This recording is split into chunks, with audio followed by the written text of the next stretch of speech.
Alright everybody, welcome back to another edition of the Leadership Blend with your host Ricardo D. Rice, and we are in episode 10. I'm so excited that you decided to return to hear some of this great information that I would love to give to you guys. So on last week we talked about a lot of different things ranging from the type of organization to intellectual property.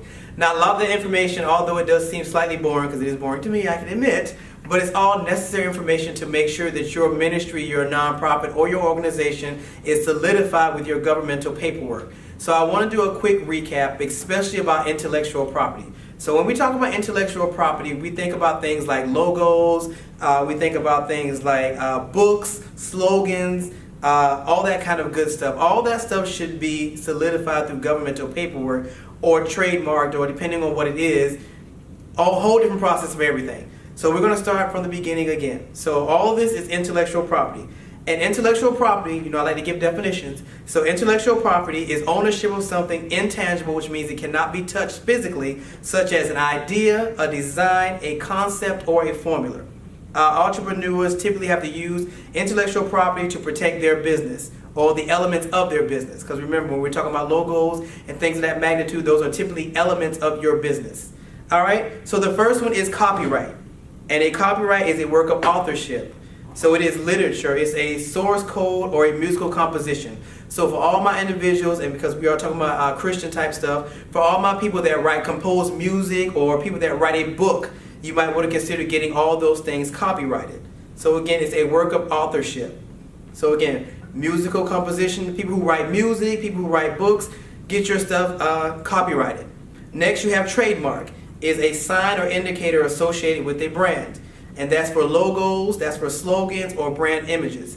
So I always think about McDonald's, because when you see those golden arches, everybody knows that's McDonald's, but you want to be careful and making sure that you solidify, that you trademark your logos, because what will happen is it's all about brand association. So for somebody who wants to start something called maybe McDowell's, they may decide to bite on what we call bite, or copy, or imitate the golden arches, because there's brand association. Because let's think about it. If you have kids and you're driving and the kids are yelling in the backseat and they're hungry, the first thing you're looking for are those golden arches. And the instant you see those golden arches, you're going to put on that signal light, you're going to make that turn to go pull into the drive-thru. Well, if somebody recognizes that those golden arches are synonymous with your business and that it has that much brand recognition, they're going to try to bite it or imitate it, so that when they see their arches, you'll think, oh, McDonald's. You pull off, pull into their driveway like, this isn't McDonald's, so I can't order a Big Mac. So you want to think about that. It's a silly example, but it's actually what happens. People want to use what is effective for their businesses, and that will not stop them if it's not trademarked. So you want to make sure you trademark, especially logos, because they're very vital to your organization. It's all about brand recognition. All right, a patent. A patent is a work or an invention. It's for a machine process or a physical product. So let's say you create something like a new, a new bolt that can be screwed in to replace one that's broken.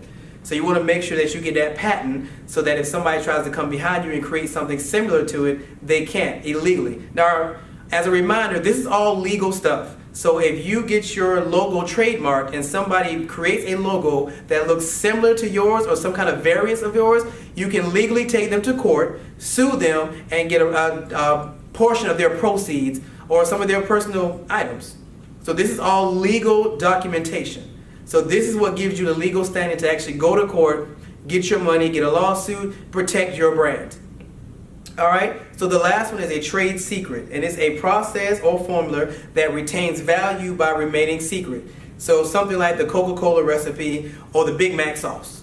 And y'all can see I love McDonald's. So like the Big Mac sauce. So let's say you start a restaurant and you create this secret sauce that only you can use for your item, a particular item, and then you go to another restaurant, discover somebody kind of has the same kind of recipe. Hey, as long as you have that trade secret and you put in your governmental paperwork, you can take them to court. Now you have to make a case for it, but as long as you can show that there's a variation of your trade secret or that they have similar ingredients that creates the same flavor or taste as your product, you may actually have a case. So again, copyright, trademark, patent, and trade secret. And you definitely want to know the difference, because each one requires something different. So you don't want to try to copyright a logo, or you don't want to patent a book. So make sure you understand which one goes with which, because if not, you're going to file the wrong paperwork and you're not going to have legal standing by which to protect your organization.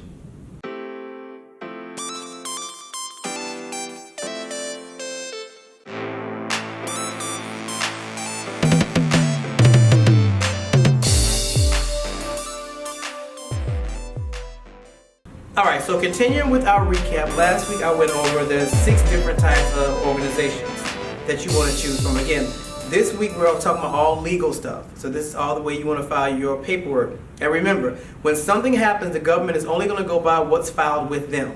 So it doesn't matter what you think you are, it's a matter of what you actually are filed as. So these are I'm going to start with the main 3. So the first one is a sole proprietorship. And the name kind of tells you what it really is. It's an unincorporated business run by an individual who is personally liable for any financial debts. So in essence, it's kind of like a dictatorship. So you definitely want to be mindful if you do a sole proprietorship. It sounds nice in theory because it says I'm the one in charge. But it's not going to pan out great in liability, because what's going to happen is you're the only person that's responsible if something happens. And we laugh about it, we joke about it, we see it on Judge Judy every other day, where people are dragging folks to court and suing them because they slipped and fell, or something fell on them, or they got injured at the job. These are all the things you want to consider when you are deciding how to structure and format your organization. So again, with a sole proprietorship, the trick is liability, because again, yeah, you may have all the power, but you have also all the liability, which can be a thing. And when I say all liability, that means not only can they sue the company that you own, they probably can get you for your own personal belongings as well. So you definitely want to keep that in mind. Now, if you're rich, hey, go for it. If you're not rich, you might want to reconsider a sole proprietorship. All right. Next is a general partnership, which is kind of similar to a sole proprietorship, but it's between 2 or more individuals. So just like the name implies, it's a partnership. So again, all of this really boils down to liability. If you feel like you can go into business with somebody you know, and you guys trust each other, and you guys are willing to share the liability, then you might want to consider a general partnership where everything is pretty much split down the middle, or you guys decide how you want to divvy up liability or divvy up possessions, income, all that good stuff. But with partnerships, I always tell people, make sure that you know this individual, and make sure that your paperwork is good as far as dividing assets and dividing income, revenue, all that good stuff. Because the worst thing in the world is to see 2 people in a court show or in the courtroom fighting over assets because they were not evenly divided when they drew up the contract. So definitely keep that in mind. And then the third one is probably the most popular one, is the Limited Liability Company, which allows owners limited personal liability, doesn't have stock, and they enjoy pass-through taxation like a partnership. So limited liability is the one that people typically will do because the name kind of implies what it is, which is limited liability, meaning they cannot come after your own personal assets. It's just the business assets, which is very important because, again, most times the smaller companies are all LLCs, which there's that term, LLCs. Most of them are LLCs because it does have limited liability, and they're typically okay. So again, sole proprietorship, think about it as a dictatorship. One person's in charge, but one person is also liable for anything that may happen. The next one is a general partnership, which is similar to a sole proprietorship, except it's between 2 or more individuals. And then the third one is a limited liability company, which allows owners limited personal liability, doesn't have stock, and they enjoy pass-through taxation like a partnership. So again, remember with the LLC, you have limited personal liability. So that's what people are typically going for, that you cannot come after my personal assets, just my business assets. All right? So the other 3 less popular ones are a C Corp, which is a company whose owners own shares of stock and are subject to double taxation. An S Corp, which is a corporation that qualifies to avoid double taxation. And a LLP, which is a limited liability partnership, and it is a business partnership in which 1 or more partners have limited liability. So that's a thought to think about. If 2 of y'all are in business and one of you guys say, well, hey, I want to have limited liability or my portion of it, then you might want to look into a limited liability partnership. So again, sole proprietorship, general partnership, LLC, C Corp, S Corp, and an LLP. So you definitely want to take the time to decipher which one is best for the type of organization that you want to have. And I would just say, when you're thinking about this, always think about liability, because with great power becomes great responsibility. So always keep that in mind.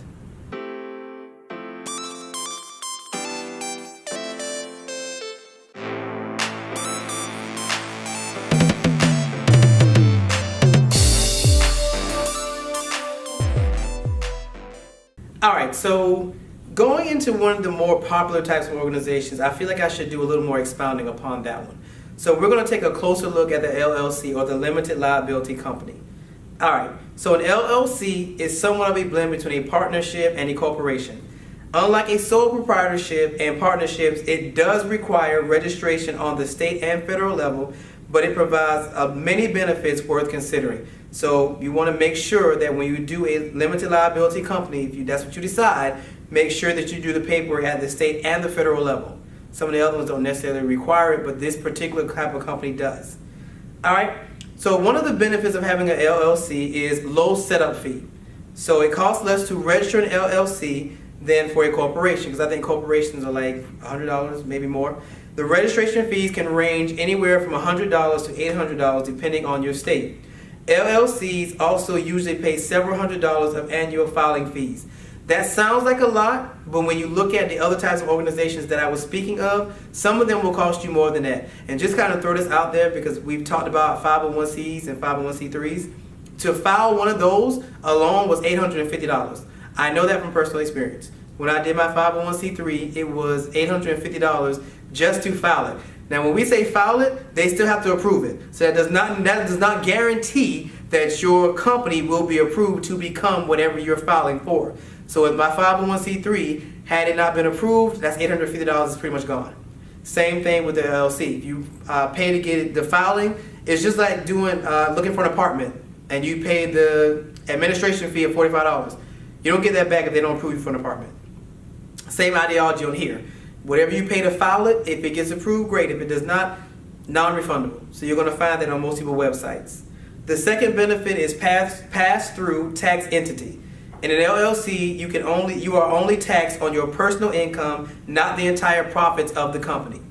So the money that you bring in is the money that you'll actually be taxed off, not the company as a whole. So that's another thing. Everybody's always trying to find ways to save on taxes or save as much money as they can from taxes. So that's another thought you want to have. And then the third one is probably the biggest, which is limited liability. And an example is if your LLC is sued, the prosecutor can only sue you for your business assets, not your personal assets, such as your home or personal savings.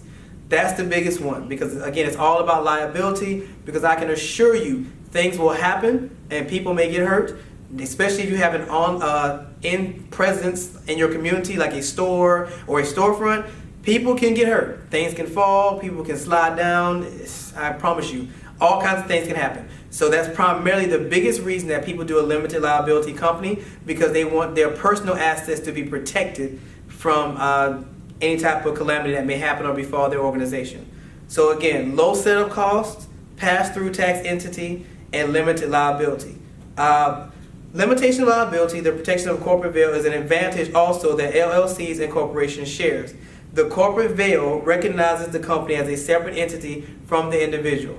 So again, it kind of separates your business from you. That's the easiest way to put it. When you're thinking about an LLC, it separates the business from you. So you have your business, and then you have your own personal affairs, your personal income, personal finances, all that good stuff that are not kind of intermingled when it comes to your business. So you can do business in separate forms. So that's another reason that people think about it, because it's an attractive type of organization, because it does allow you to separate your finances, which makes a very big deal. It doesn't sound like a big deal, but I promise you, when it gets time to file your taxes and you want to file for your company and then file for yourself, it makes it a little easier than having everything commingled. All right? So that is an LLC.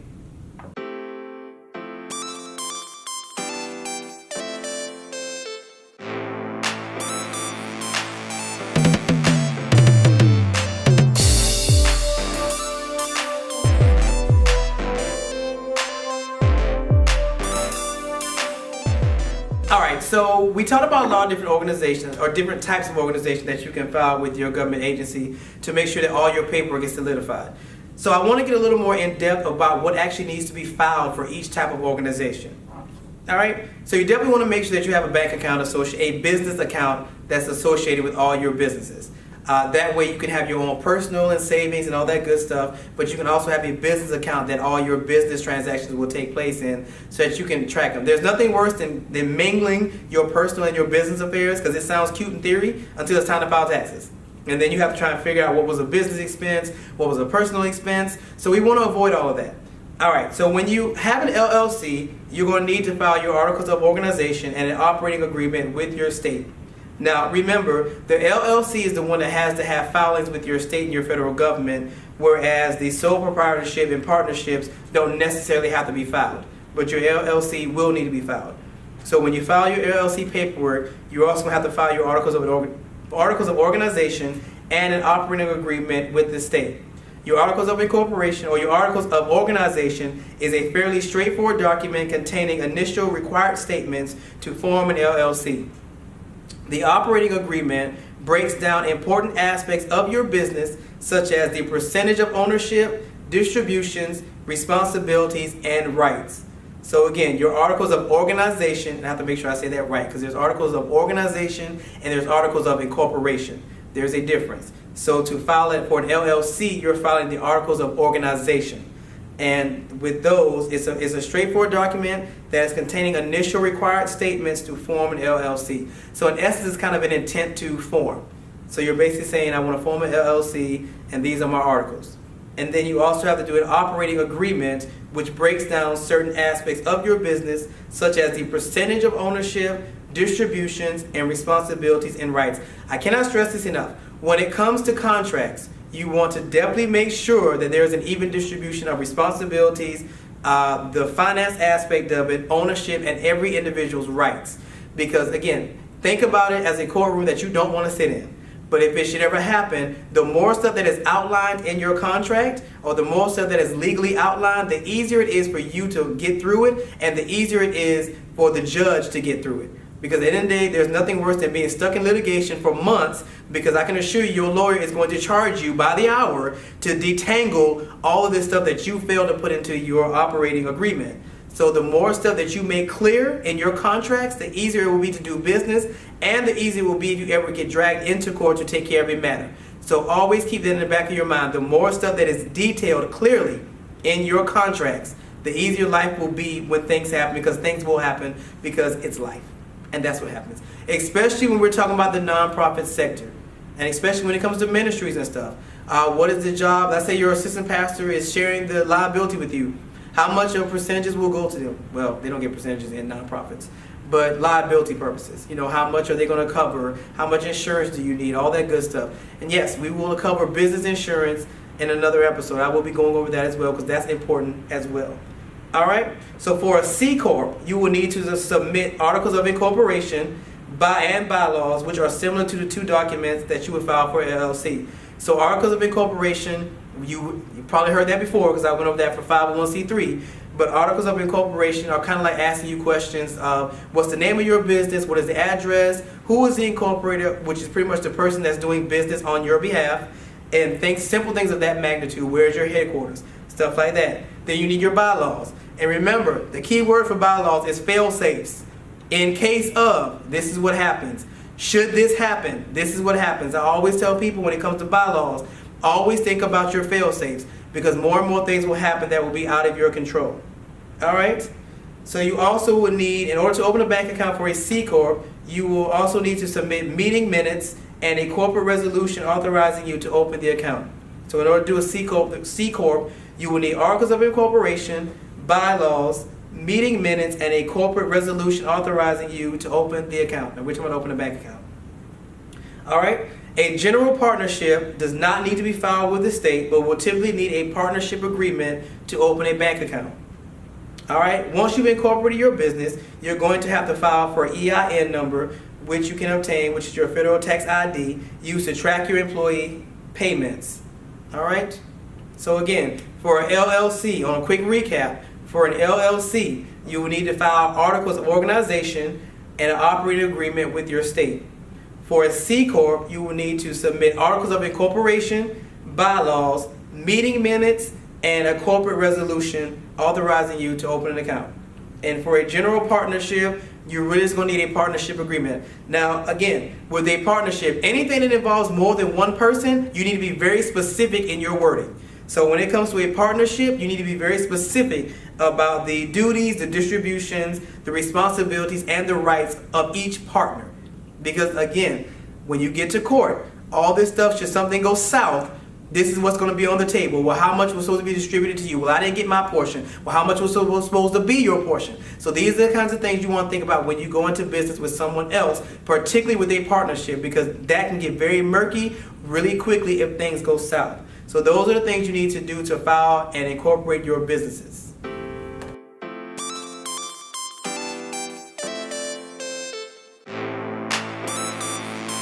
Okay, so now that we've did all the filings and you understand the different types of companies and corporations, we might want to make sure that you actually have a good idea, because there's nothing worse than starting an organization or starting a company that isn't really necessarily needed. And this can go for a for-profit or for a non-for-profit. Now again, I always put a disclaimer, when I talk about things particularly as it pertains to churches and ministries, of course God gives the insight, God gives the increase, God gives you the vision. But there are also aspects of that vision that He expects you to carry out. So you definitely want to think about it. And also when it comes to creating your auxiliaries. Yes, churches need auxiliaries, usher boards, pastors' aides. All those things are actually necessary to ensure that your organization runs properly. Checks and balances, because that's what it always boils down to. So for my for-profit people, the things you actually want to think about out the gate is, does your company solve other people's problems? And I always I'm going to go back to my famous example of the ketchup, the green ketchup debacle. So in a nutshell, we have Tom. Tom has a son named Kenny. Kenny loves ketchup, but he can't eat ketchup because of the color of ketchup. So they're sitting down, they're eating, and his son just really wants to put ketchup on his fries, but he knows that he can't have the red dye in the ketchup, and he doesn't like red. So the father thinks and goes, well, if my child has this problem, other people probably have this problem as well. So the problem is people love ketchup, but they can't have the red dye that's typically in the color of ketchup. So Kenny thinks and he goes, you know what? Maybe I should create ketchup in another color. The problem was his son can't have ketchup because it's red and the dye is in it. The solution was, why don't I create ketchup in different colors? So he identified his problem and he identified his solution. So the first question is, does it solve other people's problems? Yes. The second question, do a lot of people have this problem? Now that comes down to market share. So let's put a little bit more into this scenario. So Kenny decides, okay, well, if my son has this problem, let me find out if other people have this problem. So he puts up a Facebook post. Yes, social media. He puts up a Facebook post and asks people, hey, I know a lot of you like ketchup. How many of you have problems with the red dye that's in ketchup? So he does a polling, and he gets a significant number of people saying, well, I love ketchup as well, but I can't have the red dye in it. So it kind of makes my life a little miserable, because I'll be miserable if I can't eat ketchup. So they say they make my life a little bit miserable. So he keeps going. So the next question is he passionate about the idea? Well, for Kenny, this is about his child not being able to eat foods that he loves. So he finds that he has a passion to discover how to get around this issue. The next question, is he willing to commit the next 5 to 10 years of your life to this idea?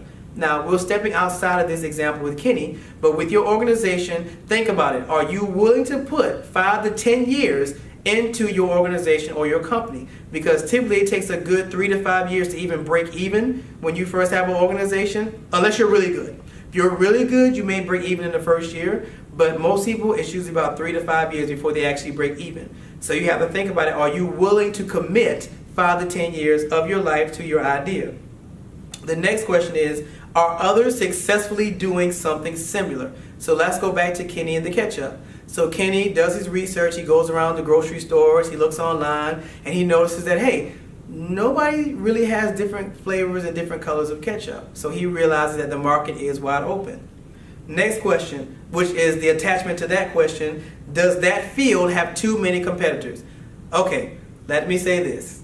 People like to make the joke that there's a church on every corner. Okay, that may very well be, but you also, just like with a for-profit organization, you want to find out what the strengths of the ministries are in your area. So let's say there are 5 ministries in your area. You might want to attend those ministries and ask them, well, what is your focal point? Some may say, well, we focus on military families. Another one may say, well, we're a men's ministry. Some other one may say, we focus on women and families. So outside of that, you may say, well, hey, my niche is children. So you check those 5 churches, and they all cater to everything except children. So you found a niche in that market that you can actually capitalize on. So yes, I want to give that example to show you that these principles also work in the nonprofit sector as well. All right. Next question, can I do something substantially different or better than others? Which you've already done. You figured out, even with the example of Kenny and the ketchup, he's already discovered that the biggest competitor, which is Heinz, only does red ketchup, so the field is wide open for him to get into things. All right? The next one, now this is more for profits. Can I build the business on my capital resources? So for all my people that want to start a for-profit organization to make money, that's one of the questions you want to ask. Do I have enough capital to start my business? Meaning, do I have enough assets? Do I have money in my savings account? Do I have money in my checking account? Do I have assets? All these good things, because when you sit down to get a business loan, these are the first questions the banker is going to ask you. Secondly, could I have a product? Could I have in product and customers in 90 days or less? So with the example of Kenny and the ketchup, Kenny has to decipher, does he have enough money to produce the things that are needed to produce his product? So he's going to need the bottles, he's going to need the labeling, he's going to need the facilities by which to create the ketchup, he's going to need the ingredients. Does he have enough money to put into this, and does he have enough clientele to actually build his clientele in 90 days or less? Next, are potential customers giving overall positive feedback over 75% of the time? Now that's once you get started. And even in a ministry, if you were to start a church or a ministry, you still want to get feedback. Is your retention rate good? Retention is a very important word. When you hear the word retention, think about retaining. Are people coming back to your ministry? Because most of the time people are giving out visitor cards. You know, you want to definitely check in with your visitors, and you hope to see them in the coming weeks. Are visitors returning? If they're not returning, you need to have some conversations. And for your for-profit business, are customers coming in? Are they happy? Are they returning? Are they buying more stuff? Are they referring friends? These are all key performance things that you want to keep in mind when you have an organization, especially once that organization gets going. All right, do I have a background and a skill set compatible with this business? I always use the example of one of my friends decided, hey, they make a lot of money doing hair, so I'm going to open a salon. You've never done hair. You never went to school for hair. And you hired a bunch of people who understand the industry that you don't necessarily understand. Doesn't mean it's automatically going to fail, but it's not going to really set you up for success either. So you definitely want to keep that in mind. Anything you want to venture into, you want to make sure that you have some kind of working knowledge about. And if you don't, that is the purpose of education, to fill the gaps. So you definitely want to make sure you keep that in mind. And lastly, do I have a competitive advantage on how to get customers? So if you don't have customers today, do you have an understanding of how to get customers into those doors or into your ministries or into your church? So a quick recap, you want to make sure that you have identified the problem. Once you identify the problem, make sure that you can offer a viable solution. Once you offer that solution, make sure that solution can be executed. Make sure you have the money, the capital, the resources. Once you execute it, make sure that you can bring in customers by which to properly utilize your programs, your services, or your products. And that is the idea checklist.